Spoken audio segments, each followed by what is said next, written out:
experience here in Woolwich. Now coming up, we've got games galore, but first up, as usual, it's incoming. A special election mod has been created for Unreal Tournament. Visitors to onlinegames.net can get hold of a special outsized office map and skins of all three party leaders as they slug it out for glory. Pity there's no skins of John Prescott and protesters with egg guns.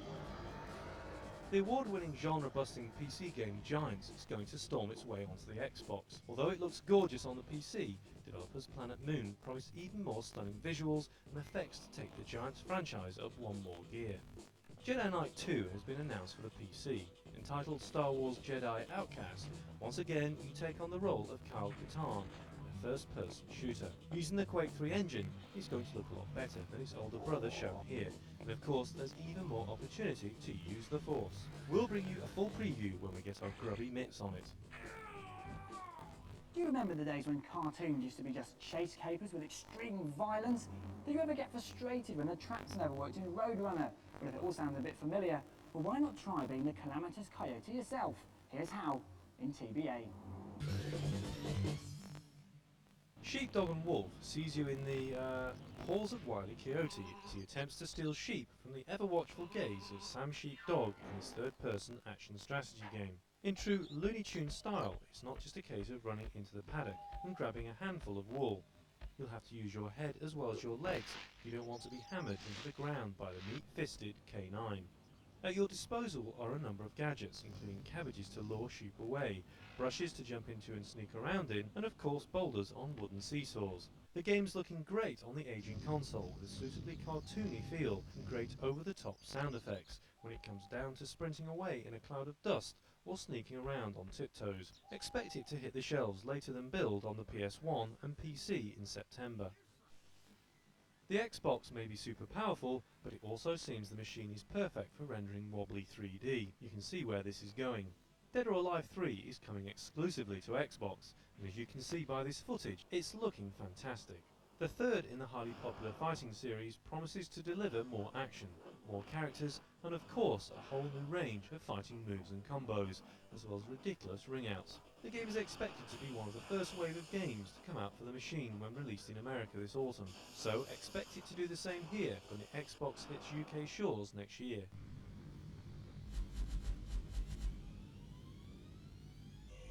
Since the PlayStation 2's hit the market, all you faithful PS1 owners may feel a little bit neglected. Now, if that's the case, we've got our hands on a couple of nifty little bits of kit that could help rekindle your relationship with the console. Now, first up, we have this. This is the MP Exchanger from Blaze, and really this is quite a nifty little device. Now what you do is you plug it into the back of your PC in a printer port, and then you can either put in Game Boy cartridges, PlayStation memory cards, or N64 memory packs, and then loading the software in, you can actually log on to the website they've got and get loads of saved games. So if we just go and have a look now, we've got the Wipeout save point which we've downloaded. We just click this transfer button and it's chugged away for a couple of seconds, and there we go, my memory card's being updated. Now it also works the other way around, so you can save games onto your memory card in the normal way, plug it into the device, and then transfer them to your PC and email them to your friends to really prove that you are quite a gaming guru.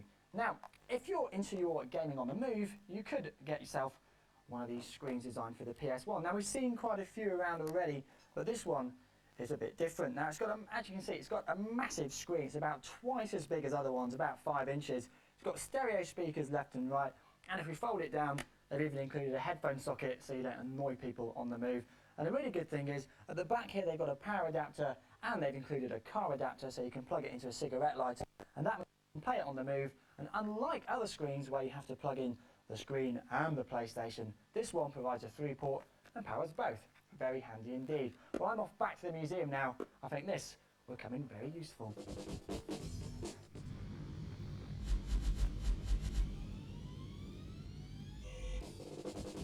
Now if you're a PC owner, you'll know that it's sometimes quite a battle to get your games to get along with Windows. Well, now Windows XP is on its way, so are we in for new nightmares? Well, here's the details.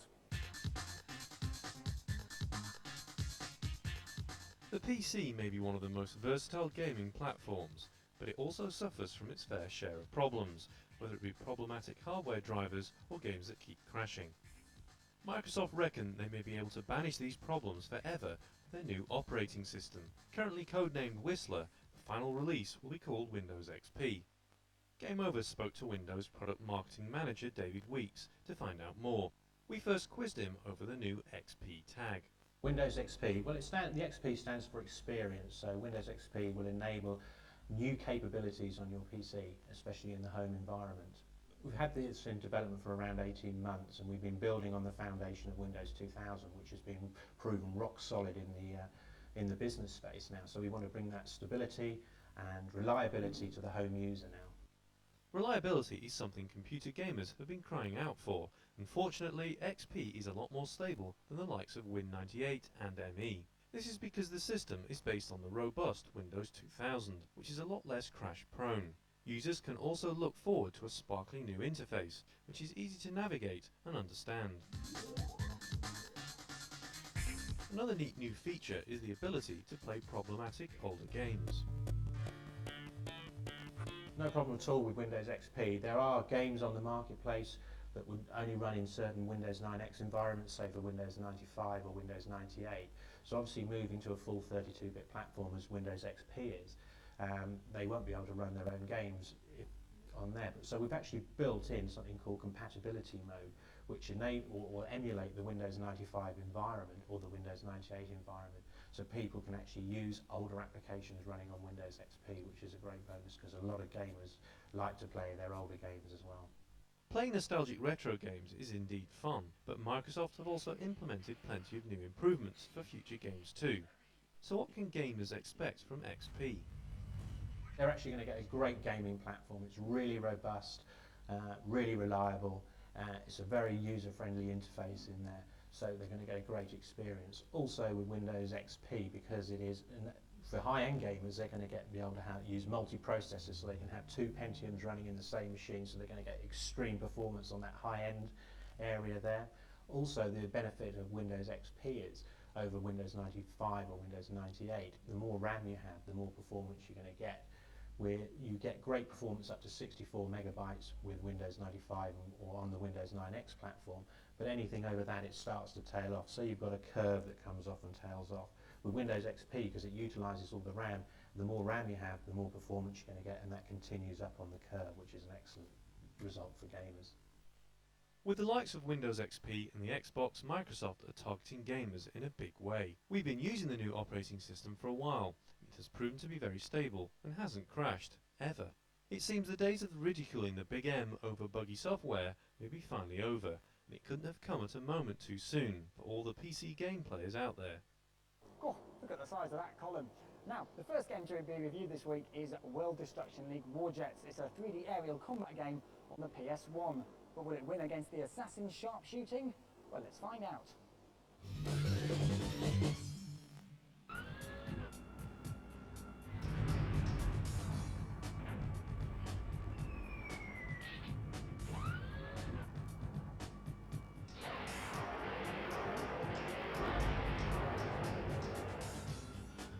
WDL Warjet is a futuristic gladiatorial combat game where condemned criminals or some other such lowlifes take to the skies in armed warjets to fight for the amusement of bloodthirsty TV audiences all across the globe. What's good about WDL Warjets is that they've bothered to put in a little bit more to it than just dogfighting. Sure, the dogfights are the focus, and on most levels you will have to face off against an enemy air race, but there's also destroying air balloons, bombing ground targets, for which you go into a completely different targeting mode. And the whole game just feels a bit more varied, a bit more finished than most of the air combat games we've had the displeasure of playing on PlayStation. A lot of the environments are pretty scrappy, but again, there's a huge variety in the environments you get to fight in. There are decaying cities, there's volcano levels, there's levels set in grassy, sunshiny valleys. It just makes a change from your usual air combat game where everything is set over some kind of brown heather moor and there's no variety to the scenery at all. Another of the strengths of Warjets is the sheer variety of vehicles you get to pilot throughout the game. It's not just a question of upgrading to a slightly faster plane every few levels or so. There's distinct gangs, each of which has radically different vehicles for you to learn to pilot. so radically different that choosing a different gang almost feels like playing a different game. And the developers of Warjets really have to be congratulated for this. The only bad points of Warjets are really the limitations of the PlayStation. Sometimes it chugs when there's a lot of things flying around in the air. Sometimes when there's a lot of scenery around you can see through bits of it, or it gets a little bit scrappy around the edges of the screen. Still, there's a PlayStation 2 version in the works, and hopefully they'll iron out these faults for that. Warjets starts off with a pretty awful premise, but somehow, against the odds, manages to come up trumps. There's just enough variety in the vehicles, the weapons and the mission objectives here to keep you playing, despite the fact that the graphics are kind of a little bit scrappy.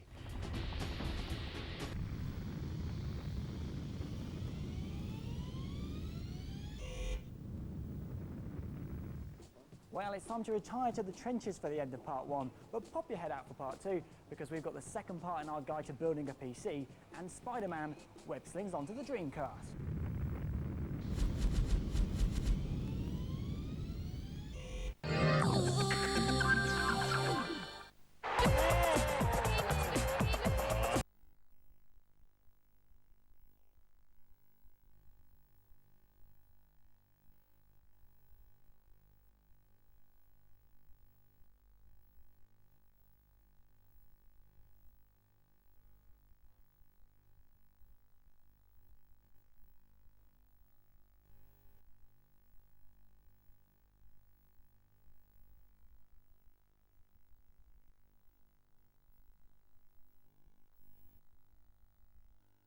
Game got signed over to the opposition.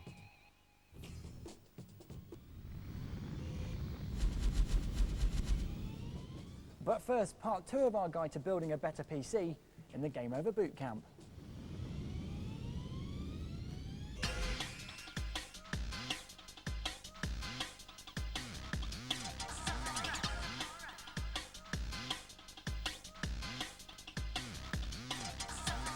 On our last bootcamp, we looked at our computer case and power supply, CPU, RAM and motherboard. Today we're looking at the remaining components. You'll need a range of drives for PC building. First up we have the trusty floppy drive, perfect for small file saves, and you can boot your computer using a system disk if you have problems, so getting one is a must. Next up you'll need a hard disk for storage. Go for the largest and fastest one that you can afford. We've opted for this 60 gig IBM drive, which is classed as a UDMA 100 drive. This basically means it's very fast. Lastly, you'll need a CD or DVD drive. We've killed two birds with one stone with this, a Ricoh combination DVD and CD writer drive. So you can play movies and DVD games, as well as being able to burn your own CDs. Talking of CDs, you'll need a sound card if you want to be able to hear them through speakers. There are many sound cards on the market at varying price points. We've gone for the new Hercules Game Theatre. This card can handle formats like Dolby Digital movie soundtracks and even has an exterior breakout box that can be used to adjust settings.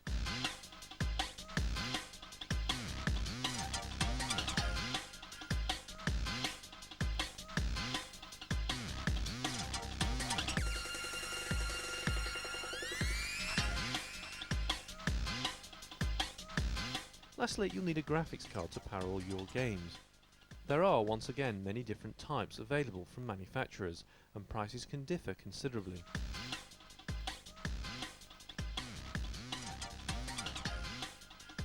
Since we want a speedy PC, we have chosen one of the fastest and most expensive, available in the form of NVIDIA GeForce Ultra. Once again, we opted for a card by Hercules because it's one of the better Ultra cards on the market. Well, we've run through all our components for our base PC unit, tools needed and precautionary measures, so roll up your sleeves and prepare for our next PC bootcamp when we'll start plugging our first parts together. For now though, it's back to Matt.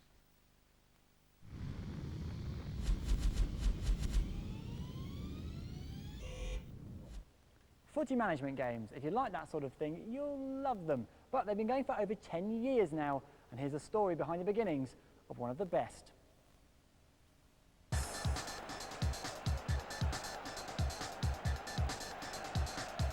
This is Oliver Collier. He's the joint chairman of Sports Interactive, along with his brother Paul, who's thrashing him at ISS. Last year they released Championship Manager Season 2000, which lets you manage your own team to victory, but the the first game on the ST and Amiga had humble beginnings. Our first game was Championship Manager. That was out in 1991 or 92 or something, and that was basically the same game but a very, very simple version of it. Incredibly low resolution screen, very little size of database, unrecognisable from what we're sort of developing now, and the game's kind of evolved over the sort of last 10 years to become what it is now. We sold minuscule amounts back in those days. The people who liked it really got into it, but not many people sort of knew about it, so it's taken a long time to get the recognition that it sort of gets now. So what kept them going in the early days? Well, we're football fans primarily, as opposed to sort of people who write games, so we were kind of inspired by a couple of other games around at the time. There was some mail order company that was selling these sort of games. We ordered some, played them, thought, yeah, that's really cool, and maybe we can do better. So we had a go, and we did. So they knew they had something special and wrote letters to publishers. Domark and Electronic Arts showed interest, but after seeing the game, Electronic Arts declined. They decided that it needed graphics, so they told us in a letter, which I still have, and which we had great pleasure in showing to them a couple of years ago when they tried to sign us, that it's the sort of game that would be more suited to being advertised in the back of sort of specialist magazines, or maybe we should go to like a mail order company or something. So I think we feel quite smug that it turned out to be so successful and they turned out to be so wrong. So Domark published the game and a legacy was born. So much so, they had some strange feedback from fans. One example of that is when Keegan resigned as England manager, there was apparently from the FA a dearth of applications from people who'd actually played Championship Manager, and they considered themselves to be worthy to take the England job on the basis of having played the game. Now that's happened a lot. It's happened with Notts County as well. They reported a similar thing. And the funniest one was probably Wolves, when a 12-year-old guy had written in to say, I'd like to take over the job, and his little extra sort of thing that he thought would clinch it would be that his mum could actually wash the team kit. One guy wrote in to tell us that he'd played the game so much he'd become expelled from school. And his point of his letter was to thank us because it meant that he could now spend more time because he was at home, expelled, so he could play the game even more. Currently, the team's making Championship Manager 4. We're sure it'll be a winner, unlike Oliver's skills on the pitch.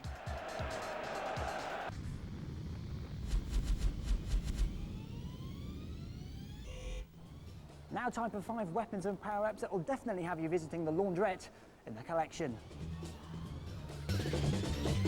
Hurtling into the number 5 position is the good old lightning bolt in Mario Kart 64.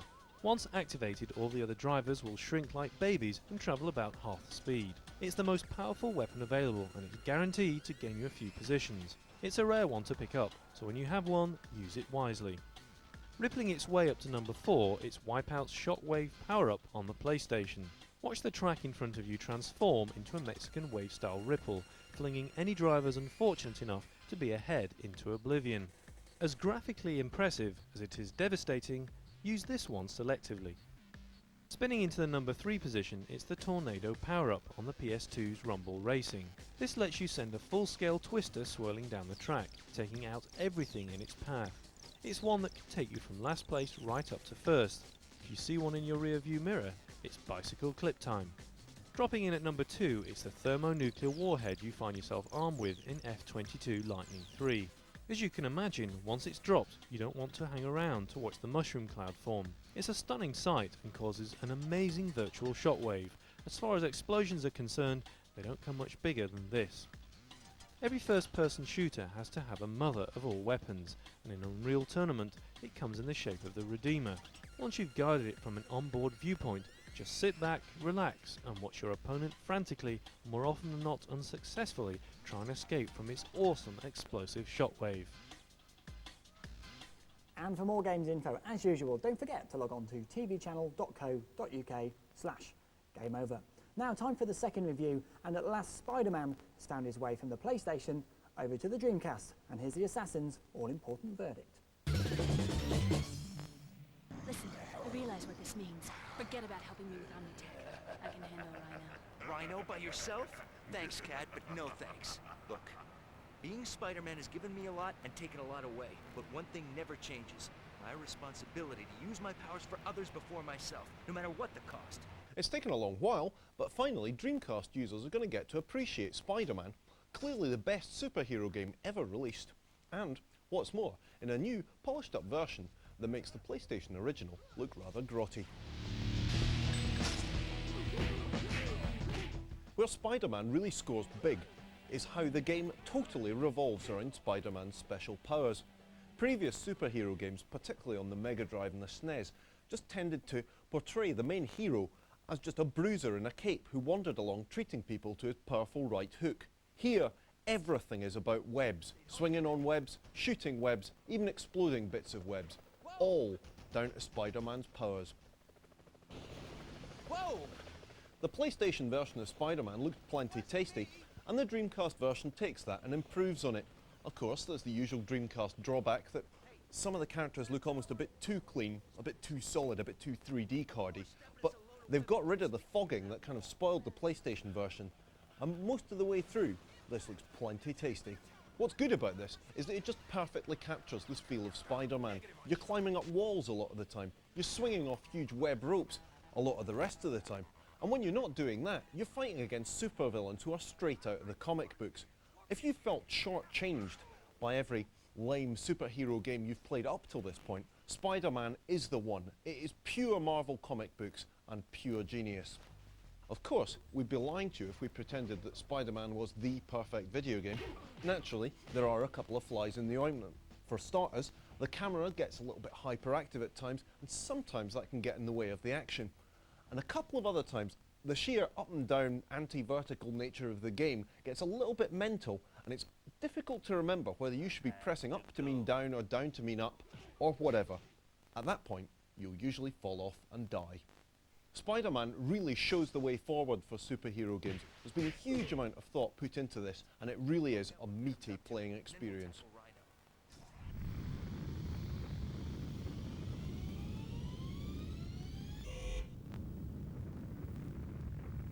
Right, that's it. Time up. Matt Cuttle, game over. Run titles. Park up for Dream Machines, delivering the fastest and coolest drives around. After the break on .tv.